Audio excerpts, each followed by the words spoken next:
You know, when you think about high-stakes negotiations, you always picture these, I don't know, slick boardrooms or maybe a dimly lit parking garage. Right, something very dramatic. Exactly. All tailored suits and tension.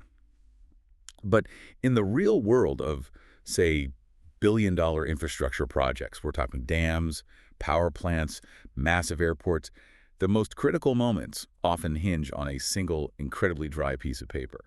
That's so true. We all focus on the engineering, the concrete and the steel, but the legal architecture holding it all together is just as complex. And just as likely to fail if you get it wrong. Oh, absolutely. And that is exactly where we're going today. We're doing a deep dive into what is basically a prenuptial agreement for megaprojects. We're decoding the FIDI General Conditions of Dispute Avoidance Adjudication Agreement. Which is a real mouthful. Is a massive mouthful. People just call it the DAAB, right? The Dispute Avoidance Adjudication Board. DAAB for short. So our mission today is to figure out how these rules create this role of a project guardian. We've got the general conditions and the procedural rules right here in front of us. And I have to say, reading this, it feels less like a contract and more like a psychological experiment in forced cooperation. That's a great way to frame it, because these rules, they aren't just about how do we fight later. They're designed to stop the fight from ever happening. It's all about regulating human behavior under, immense pressure. Okay, so let's set the stage. This isn't your standard two-party deal. No. It's not just a client and a builder. The source material calls this a tripartite agreement. Who are the three players here? Right. Tripartite is the key. So you've got the employer, obviously the one paying for the project. The client. The client. Then you have the contractor, the one doing the actual building. But the third point of the triangle is the DAB member. And the crucial thing is, all three of them sign the same agreement. Which is different from just hiring a consultant or something? Completely different. If I hire a lawyer, they work for me. They represent my interests. A DAB member is hired by both parties, paid by both parties, and their primary duty is to the project itself. So they're this neutral third party. But what is their actual job? Because I think the old way of thinking was that these people are just like private judges. You keep on ice until there's a huge fight. That was the old model, the dispute adjudication model. But the focus has really shifted to avoidance. That's why the A comes first now. Ah, right. If you look at Rule 2.1 in the procedural rules, you see this phrase, informal assistance. Informal assistance. That sounds, I don't know, surprisingly vague for a document this strict. What does that actually look like? It's meant to be flexible. It means the DAB can, and really should, step in during normal site visits. So let's say they're walking the site and they see the soil looks a lot wetter than the report said it would be. Okay. Instead of waiting for a formal claim to be filed and rejected, which could take months, the DAB can just say, hey, let's talk about this soil issue right now before anyone gets stuck. So it's proactive. It's like a marriage counselor who lives in your house and points out problems before they explode. That's a perfect analogy, yes. They are there to de-escalate. But, and it's a big but, Clause 2.3 makes it very clear this is a personal appointment. Meaning what, exactly? It means you're hiring a specific human. You're hiring their brain, their judgment. They can't just send a junior associate to cover a meeting for them. Okay, that makes sense. You're paying for the expert, you want the expert. Exactly. And there's another little mechanism in there, a kind of use it or lose it clock. Did you see the 182-day rule? Yeah, I did. Clause 2.2. The agreement just voids if the project doesn't start within about 6 months. Why is that in there? It's fairness to the professional. Imagine you agree to be on this board, you clear your schedule, you turn down other work, and then nothing. The project gets delayed. You can't be on the hook forever. So it lets them get on with their life. Precisely. Okay, so this brings me to the tricky part. If I'm the contractor, I'm worried the employer is going to hire their golf buddy. And if I'm the employer, I'm worried the DIAB member is hoping to get a job with the contractor down the line. How do you guarantee they're impartial? That is the absolute backbone of this whole thing. If the trust breaks, the system is useless. So Clause 3 on warranties and Clause 4 on independence are incredibly strict. Strict is an understatement. I was looking at the 10-year rule. That seems almost impossible to meet. It's a very high bar. A member cannot have been employed in any capacity by either the employer or the contractor for 10 years. 10 years. In some of these specialized fields, like, I don't know, tunnel boring, everybody knows everybody, doesn't that disqualify almost the entire talent pool? It wipes out a huge chunk of it, yes. But the idea is that the appearance of bias is just as damaging as actual bias. So you have to be squeaky clean. And it's not just about the past, right? I saw Clause 4.1F said they can't even talk about future jobs with the parties. Right. No dangling carrots. The contractor can't hint at a cushy VP job if the DAB member rules their way. You can't even have the conversation. And what if something comes up mid-project? What if the Brammer realizes their pension fund owns a big stake in one of the companies? That's the duty to disclose in Clause 3.2. It's an ongoing duty. If you become aware of anything that might even look like a conflict, you have to disclose it immediately, in writing. You have to tell on yourself? You have to tell on yourself, yes. Okay, so we've found our perfect neutral candidate. Let's talk about the day-to-day. Because they don't just sit in an office waiting for an emergency call, do they? No, in fact, that would be a breach of Clause 5.1D. Of course, there's a clause for that. There is. The member has to become and remain knowledgeable about the project, and you can't do that from a distance. You have to be on site. The site visits. Rule 3. I found the timing on this really interesting. It felt like a Goldilocks window. You mean Rule 3.3, the 70 to 140-day window. Yes. Not less than 70, not more than 140 days. Why so specific? Because if it just said whenever needed, the parties would argue about it. FIDIC sets a rhythm. It's basically every 3 to 4 months. I see. Any more often. And you're probably not seeing enough progress to justify the cost. Any less often. And you've lost the thread of what's happening on the ground. You show up and you're basically a tourist. A very expensive tourist. But what about when things go sideways? Like a major stoppage? Those are critical construction events. Rule 3.5. If work is suspended or terminated, the DIA has to visit if asked.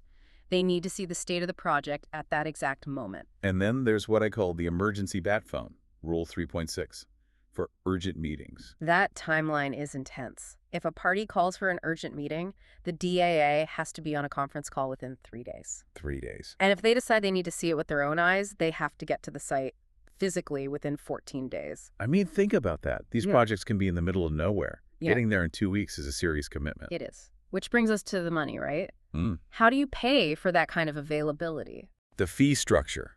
I found Clause 9 fascinating. It's not a salary. It's not an hourly rate.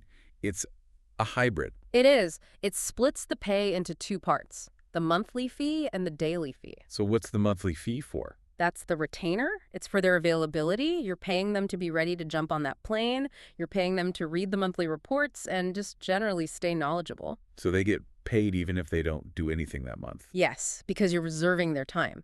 Then when they actually do worksite visits, hearings, writing decisions, that's when the daily fee kicks in. And I did notice the little perk about business class or equivalent airfare. I thought you might. It sounds like a luxury, but if you're flying an expert halfway around the world to settle a $50 million argument, do you really want them showing up exhausted after 20 hours in coach? That's a fair point. Yeah. You want their best brain, not their jet lag brain. But what about the payment chain? Who actually cuts the check? This is cleverly designed to avoid any power imbalance. The member sends their invoice to the contractor. A contractor, not the employer. The contractor, yes. The contractor pays the full amount. Then the contractor just includes half of that amount in their next bill to the employer. So it gets split 50-50, but it flows through the contractor. Correct. It keeps the administration simple. But what if the contractor doesn't pay? They run out of cash, or they're just angry about a ruling? The rules are ready for that. If the contractor is late by 28 days, the employer has to step in and pay the member directly. So there's a backstop. A critical one. It keeps the DAB funded and neutral. Then the employer can chase the contractor for that money later. And if nobody pays, if the whole project is just out of money? That's the nuclear option. Clause 9.7. If they're not paid for 56 days, the member can suspend their services, they give a week's notice, and then they just stop working. No pay, no play. And eventually, they can resign. Okay, let's talk about power. When they're in the room, what can they actually do? Are they just passive listeners? Absolutely not. This is not a courtroom. The DAB has what Rule 5 calls inquisitorial power. Inquisitorial. That sounds a little intense. It can be. It means they're not just referees, they're detectives.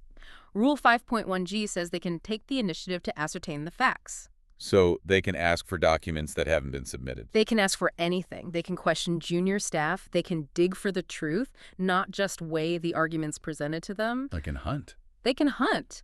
And under Rule 7, they can proceed with a hearing even if one party decides to boycott it and not show up. You can't stall the process by just ghosting the meeting. No, it's designed to stop those kinds of games. I also saw a very human little clause in there, Rule 8.3, a clause for typos.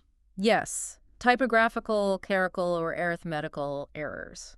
It's a recognition that these are humans.